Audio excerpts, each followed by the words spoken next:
நண்பர்களுக்கு வணக்கம். இன்றைக்கி நம்ம ஒரு கிளைண்ட் விசிட் போயிட்டு வந்தேன். அந்த டீட்டெயிலை பற்றி தான் பேச போகிறோம். அந்த வீடு அப்படின்னு சொல்லும்போது வடக்கு பார்த்த வீடு அப்படின்னு எடுத்துக்கலாம். வடக்கு பக்கம் கிழக்கு பக்கம் வாசல், அதாவது வடகிழக்கில் போர்ட்டிகோ கொடுத்துருக்காங்க. அப்போ வடகிழக்கில் போர்ட்டிகோ ஒரு பில்லர் வச்சு கொடுக்கும்போது வடக்கு பக்கம் 10 அடி கிழக்கு பக்கம் 10 அடி அப்படிங்கிற அது ஒரு வாசலாகவே செயல்படும். அதற்கு அடுத்ததாக அந்த இடத்துக்கு காம்பவுண்டர் எதுவும் கிடையாது. ஆல்மோஸ்ட் அது ஒரு பாதிலே நிற்கிது. ஒரு 4-5 வருஷமாக அப்படியே ஸ்டாப் ஆகிருக்குங்கிற மாதிரி இருக்குது. இப்போ அதுக்காக தான் நம்ம அந்த இடத்துல போய் செக் பண்ண போயிருந்தோம். அது பார்க்கும்போது வந்து நார்த்து லெஃப்ட்டு 30 டிகிரி டிவியேஷனில் இருக்குது. வந்து அந்த பில்டிங்கோட சைஸ் அப்படின்னு சொல்லும்போது 36க்கு 41 அப்படிங்கிற மாதிரி தான் அதோட சைஸ். வந்து வெர்டிக்கல் ரெக்டாங்கிள் அப்படிங்கிற மாதிரி சைஸு. வடமேற்கு வடக்கில் ஒரு செப்டி டேங்க் கொடுத்துருக்காங்க.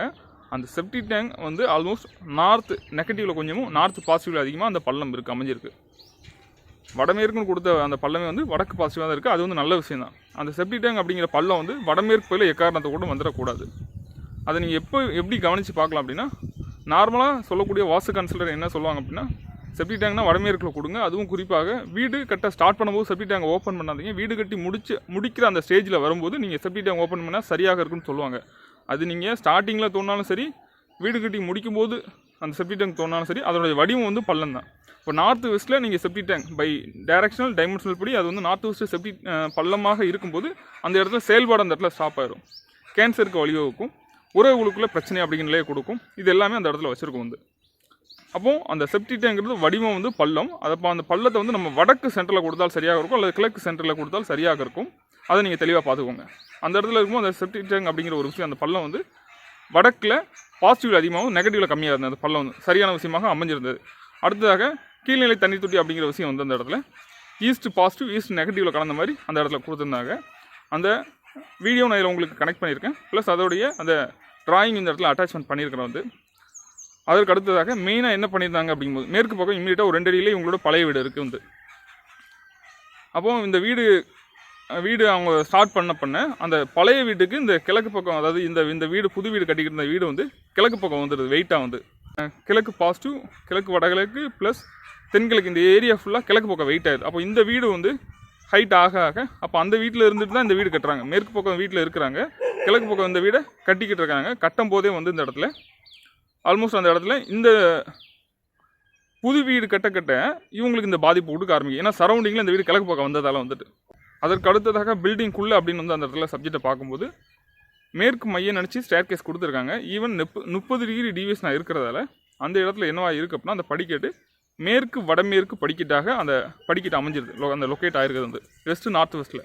இப்போ டோட்டலாக அந்த இடத்துல என்னன்னா வீடு கட்டுறதுக்கான அந்த செயல்பாடே ஸ்டாப் ஆகிடுது ஆல்மோஸ்ட். வந்து இப்போ நம்ம என்ன சொல்லியிருக்கோம் அப்படின்னா, அந்த இடத்துல டோட்டலாக கிரவுண்ட் ஃப்ளோர் ப்ளஸ் ஃபஸ்ட் ஃப்ளோரில் அந்த ஸ்டேர் கேஸ் கொடுத்து ஹெட்ரூம் வந்து கொடுத்துருக்காங்க. அப்போ நம்ம என்ன சொல்லியிருக்கோம்னா, அந்த மேலேருந்து ஹெட்ரூம்லேருந்து கீழே வரைக்கும் ஃபுல்லாக அந்த ஸ்டேர் கேஸை இடிச்சிட்டு அவுட்டர் ஸ்டேர் கேஸாக சவுத் வெஸ்ட்டில் வெளியில் தனி படிக்கிறா கொடுக்க சொல்லியிருக்காங்க போல. இதுதான் அந்த இடத்துல இருக்கக்கூடிய மேஜரான மிஸ்டேக். அப்போ இதை நம்ம பார்த்து கரெக்ட் பண்ண சொல்லியிருக்கோம். அதுக்கு அடுத்ததாக சவுத் ஈஸ்ட்டில் கொடுத்துற கிச்சன் என்னென்னா ஈஸ்ட் சென்டர்கிட்ட வருது. வந்து ஆல்மோஸ்ட் ஈஸ்ட் சவுத் ஈஸ்ட் அப்படிங்கிற பகுதி. அப்போ அந்த இடத்த நம்ம வந்து இன்டர்சேஞ்ச் பண்ண சொல்லியிருக்கோம். ஈஸ்ட் சென்டரில் வந்து டைனிங் கொடுத்துருந்தாங்க, சவுத் ஈஸ்ட் பகுதியில் எக்ஸாக்டாக கிச்சன் கொடுத்துருந்தாங்க.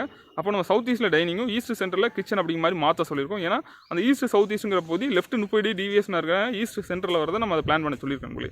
இதுதான் அந்த இடத்துல இருக்கக்கூடிய மேஜரான மிஸ்டேக்ஸ். வந்து அப்போ நீங்கள் ஒரு வீடு கட்ட போகிறீங்க அப்படின்னா முதல்ல நீங்கள் என்ன ஃபாலோ பண்ணணும் அப்படின்னா, அந்த இடத்துல என்ன டேரக்ஷன் இருக்குது அப்படிங்கிற நீங்கள் முதல்ல நோட் பண்ணணும். முதல்ல நம்ம என்ன தவறு பண்ணோம் அப்படின்னா, அவங்கவுங்க ராசிக்கு என்ன திசை பார்த்த வாசல் வைக்கணும் அப்படிங்கிற மாதிரி முதல்ல அந்த இடத்த செலக்ட் பண்ண ஆரம்பிச்சிடறாங்க. இது முற்றிலும் தவறான விஷயம். இப்போ நீங்கள் ஒரு வீடு கட்ட நீங்கள் ஸ்டார்ட் பண்ணிட்டீங்க அப்படின்னா முதல்ல நீங்கள் செலக்ட் பண்ண விஷயம் ஃபஸ்ட்டு காம்பஸ் வந்து செக் பண்ணி அந்த இடத்துல என்ன டேரக்ஷன் வச்சிருக்கு அப்படிங்கிற ரொம்ப முக்கியம்.